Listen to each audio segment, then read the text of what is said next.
Assalamu alaikum muhaciretdeki bütün Şarkı Türkistanlı qarindoshlarimiz. Men tünügünki, yani 10 ayının 1 günü ötkazilgan bütün dünyadaki namoyish to'g'risida ikki so'z qilmoqchi. Oldi bilan bütün dünyanın har qaysi joylaridagi mushu 10 ayının 1 kundagi namoyish qatnashgan qarindoshlarimga rahmatimni bildiraman. Tünügün biz şu etrafımızdaki qarindoshlarımızın tavsiyasi bilan ham birlik, baravarlik maqsadida İstanbul'daki namoyishga qatnashdik. İstanbul'ga namoyish qatnashgandan keyin shu yerda qatnashgan bütün xalqimizdan ham shu yerda qarindoshlardan shundoq suyundik. Ammo şu maydondagi, ya'ni Oğuzxon efendimdan intayin ko'nglimiz yerim bo'ldi. Chunki tunigun bo'lsa bütün Türkiye'deki tecavüzcü Xitaylarga karşı meydan okugan, tecavüzcü Xitay kafirlerden ibaret bu yekki yegani bevasita düşmanı to'g'ri tunagan, Xitaylarga karşı o'zininki mustaqillik davasını e'lon qilgan bütün qarindoshlarning yig'ilish kuni edi. Tunigun bo'lsa tecavüzcü Xitay kafir Xi Jinping bilan bütün dünyadaki Şarkı Türkistanlıklarning birlikte qarshi turish kuni edi. Tünügün bo'lsa bütün Uyg'urlarning birlikte vatanimiz Şarkı Türkistan'ı mustaqil qilish uchun birlashganninki bir boshlanish kuni edi. Chunki tünügünki kun, ya'ni bundan burungi 70 yil burun tajovuzchi Xitoy kafirlari vatanimiz Şarkı Türkistan'ni besib olgan, vatanimiz Şarkı Türkistan'da eng cho'ng qatlam bo'lgan kun edi. Ana shu kunda dushmanni to'g'ri tunayanmagan, haqiqiy dushmaniga haqiqiy turda qarshilik ko'rsatmagan İstanbul'da men ko'rgan bir tal shaxs ana shu Oğuzxon bo'ldi. Hidoyatullo Oğuzxon ana bizga shu maydonda so'z qilish imkoniyati bermadi. Hattoki shu yerda ba'zi odamlarni ishga solib, bizni shu sahnadan tushirib xalqning ichida turishga tavsiya qildi. Ammo men bu kadar suyundim. Men xalqimizning ichiga kirib shu o'tirliqdan o'rin oldim. Hem üzemninki Allah Teala'nın meni üzem en maskildiğen ornuğa ibatkerlikini his kıldım. Çünkü biz halkның adamı. Biz halkның içinde bulu dikemiz, halk olan biri bulu dikemiz, andın vatanımız Şarkı Türkistan'ı müstakil kıla alayımız. Halksız hiç qanday iş vücudga çıkmaydı elbette. 7-8 adam bilan qurulgan teşkilatlar, dernekler, cemiyetler bu şekilde biri karşı haleti, tecavüzcü Xitoy kafirlerini unutup kalıp biri karşı haleti hareket kılırken vatanımız Şarkı Türkistan'da 70 yıldan 700 yıldan müstakil kılanmaydı. Ama halkımızdan birliki ve beraberliki bulurken tecavüzcü Xitoy kafirleri belki 7 yılga mı çadamay vatanımız Şarkı Türkistan'ı terk etişi hem tecavüzcü kafirler mağlup buluşu imkaniyeti intayin yukarı qarindoshlar. Biz tünügünkidek kunde asli Xitoyga tecavüzcü kafirlarga karşı meydan okuydigan kundi.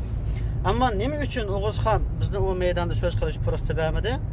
Yoki Oğuzxonning bizda nima adobati bor? Yoki shaxsiy biz ilm berimi bormi? Nima uchun bor? Nima ish bo'lgan bo'lsa biz oldiga borgandan keyin ana shu yerda desa bo'ladi. Lekin bizning oldimizga kelishgami hatto petanolmadi. Har qandayligi shaxsiy adovat bo'lishidan qat'iy nazar, har qandayligi shaxsiy muomala bo'lishidan qat'iy nazar, ammo tunigunki maydonda mana buni cho'raganda oq sepki qo'yib onu qachanda bo'lsa deyishvag'ili bo'ladi, qilishvag'ili bo'ladi. Ammo ana shu yerda og'zida birlik shurasi, birlik da'vosi deydigan amaliyotda og'zida Xitoyni bir kun tillab, ichki va tashqi holatda o'zining din qanqidinishiga qarshilik ko'rsatadigan mana shu Oğuzxondan iborat mana shunday kishilar uchun vatanimiz Sharq Turkiston xalqini muhojiratda birlashmasligimizga eng cho'ng sabab bo'lmoqda. Men necha kundan beri, ham necha oy, yillardan beri Oğuzxonning nurg'unligan ayibini yaptım. Çünkü biz bir-birimizga bunda qarshilik qilib, bir-birimizning ayibini echib ko'rsak, Xitoylarga va munofiqlarga fursat bo'ladi deb o'yladim. Bir qatim yaptım, 2 qatim yaptım, 3 qatim yaptım. Ammo lekin bu bek ko'p bo'lib ketdi qarindoshlar. Oxiri men bütün qarindoshlarga Oğuzxonning kim ekanligini, ana shu sabir bug'dodek iborat, men oshkor munofiqdan qolsa, Oğuzxonningki muhojiratlik eng xatarlik inson ekanligini bütün xalqimga bildirib qo'yishni to'g'ri topdim qarindoshlar. Oğuzxon efendimninki ana şu aynı saatte, aynı vakitte neçe ayının aldıda sabır buğday bilen birla vakitte televizor ziyaretiga chiqishi. Ana bu ziyaretga chiqqan vaqtida sabir buğdayga münasebetlik birme eg'iz gap qilib qo'ymasligi. O ishning o qadar to'g'ri kelib kelishi. Hem Sabir Bug'doninki Turkiyada ma'lum raislarga qilgan hadiyasi bilan O'g'izxonning qilgan hadiyasining o'pma o'xshash bo'lishi. Bu to'g'risida turlarda nurg'un so'zlar tarqalgan bo'ldi. Xalq albatta o'yga kelgan, ham buni biladi ekan qarindoshlar. Hem ondan qalsa yaqinda Ankara'da o'tkazilgan sho'roniki, ya'ni vatanimiz Sharq Turkistonda Xi Jinping kafir, ya'ni atalmış Şinjan deb turib, vatanimiz Sharq Turkiston munosabatli 2 kunlik yig'in o'tkazdi. Ayni soatda, ayni vaqtda O'g'izxon Ankara'da yig'in o'tkazdi. Amaliyotda bu qilgan yig'inning, bu faoliyatning nimaga foydasi bo'ldi? Amaliyotda bu buyruqlarni kimdan oldi? Bu o'rinlashtirishlar kimdan bo'layotdi? Buni aql egasi bo'lgan, iymon egasi bo'lgan har qanday odam o'ylab bitaladi qarindoshlar. Biz O'g'izxonga nurg'unligiga yo'l qo'ydik. Qanday yo'l qo'ydik? Biz O'g'izxon Anqaraga kelgan vaqtida hatto uyimizga taklif qildik. Dedikki, mayli biz buning ba'zi illatlarini, ba'zi foqlarini, ba'zi meynatchilikini bilsak bu, ammo bu ming nachar bo'lsa-mu, Xi kafirdan cho'ng bizga dushman emas, Xi Jinpingdan nachar emas. Biz buni chiroyli bilmas deb turib, vatanimiz Sharq Turkistonning mustaqillik uchun harakat qilaylik deb, ya'ni shu biz O'g'izxonni uyimizga chiqarib qo'ydik. Maqi biz maslahat qildi deb qo'yib yo'qolib ketdi. Tamam, uy kimida bundan og'rinmaymiz. Bizning faqat qazimiz ado bo'ldi bo'ynimizdagi. Ankara'da biz Adana'dagi Uyg'urlar bilan tashqi ishlar ministri yordamchisi bilan ko'rishdik. Ko'rishgan vaqtimizda nurg'unlagan talablarimiz bo'ldi. Buning ichida Uyg'ur yezi masalasi bor edi. Uyg'ur mahallasi masalasi kelgan vaqtida Adana'dagi men bilan kelgan butun Uyg'urlar bizga shohid. Ular dediki, sizlar shu Turkiyadagi butun derneklarningki boshliqlari bilan birlikda kelinglar, yoki bo'lmasa bir dilekcha yozib, shularga shuning tamg'isini qo'yib kelinglar. Endi biz sizlarga Uyg'ur yezi qilib beramiz. Bu ish qolay dedi. Ben birinchi bo'lib O'g'izxonga telefon qildim. O'g'izxonga telefon qilib, ana ayni shaklda anglatdim. O'g'izxon men bir maslahat qilay deb shu pet yo'qolib ketdi. Mana shu bugun qadar Uyg'ur mahallasining bo'lmasligiga sababchi bo'lganlar mana shu O'g'izxon boshliq, etidarlik boshliqlari. Suyimli qarindoshlar. Nima uchun Uyg'urlarning yesi bo'lishni xohlamaydi?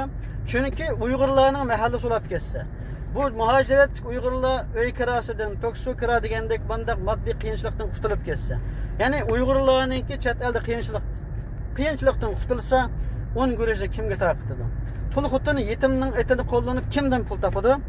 Ana ular bu qiyinchilikdan qutulib ketsa, ular kimdan vosita qilib turib jannat boqadi, qo'shqini samartadi. Mana shu o'zi vosita qilayotgan, jambi qilayotgan, yo'lning to'xtab ketishdan qo'rqqan O'g'izxon qatorliqlar mana shu Uyg'ur yesidan bo'lmaslik uchun nurg'unlagan kuch chiqadi. Bizga nurg'unlagan dushmanliklar qildi. Biz buni nurg'un yo'shuvdik qarindoshlar. Vatandoshlik masalasi kelgan vaqtida bultu, ya'ni bir yilning oldida ichki ishlar boshlig'i Sulaymon So'yli İstanbul'a kelib so'zlashdan burun biz Adana'da ko'rishga dedik. Ya'ni Adana'dagi Uyg'urlar bilan birlikda. Biz bütün Türkiye'deki Uygurlarga qara qo'yaq, kambag'al bo'lsin, boy bo'lsin, olim bo'lsin, nadam bo'lsin, Sharq Turkistonliklar bo'ladigan vatandoshlik berilishini talab qildik. Uygurlarga vatandoshlik berilsa, bütün uyimiz sizga dedik. Hem bizning bu eng qiyinchiligimiz dedik. Uygurlarga vatandoshlik berganligimiz Uygurlarga taqa oltin bergandan katta ish, chunki bizning vatan vatansiz qoldik, ham vatandoshliksiz qolmaydi dedik. Şu an İçki İşler Bakanı dedi ki, hatırlayacağım bulanlar bütün Uygurlara vatandaşlık birimiz. Ben yakında İstanbul'a yığını katlaşamam, yani sayılamdan burun bütün Uygurların aldıda bunu değmen dedi. Dervaqqa özünün gepini tuttu. İçki İşler Bakanı ardın bir hafta ötmedi.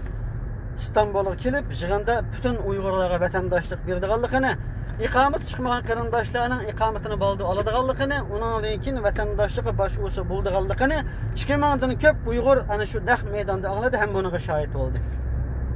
Ana shu chaqda biz Sulaymon So'ylininki bütün Uyg'urlarga vatandoshlik berdigan bo'ldi degan tashviqotini qildik. Ham o'zimizning Sulaymon So'yli bilan tushgan rasmini tarqatdik. Ana shu ish bo'lgandan keyin shu sizlar hurmatli bütün Uyg'urlarning eng kelishgan, eng chiroyli ana shu semizlikdan ishtirg'i patmagan xalqning pul xutini yetimning haqqini yeb, mana bugungi xalq kelgan ana shu O'g'izxoncha 500 oila 3000 ga yaqin kishining materialini elib ichki ishlar bakanligiga bordi. Dediki bu Uyg'urlarning ichida terrorchisi va, Daesh'da va, Aqchisi va, FETÖ'chisi va, Ko'kchisi va. Shuning uchun hammasiga vatandoshlik bersanglar, bu yerda qalaymiqanchilik chiqaradi. Mana biz kelgan bu materialdagilar eng pokiz, eng ishonchli, eng to'g'ri kishilar, deyiş arkalık bütün Uygurlarga berildiğin vatandaşlıkның yolunu tusap, özünün etrafıdaki, yani özünün yardımcısı öz ağzı bilen degen gap. Özüge destek vergen, iqtisadi yardım kıygan, özüge uruq tuqqan boygan, özünün podukunu kütägen 500 ailenin materialını aparıp, yani şuraya vatandaşlık aldı. Bunun için nurgulluğun pul topladı. Pul toplamadım diyenmeydi. Çünkü üzerindeki adamı bunun öz ağzı bilen şahitlik verdi. Allah sözültüp etti.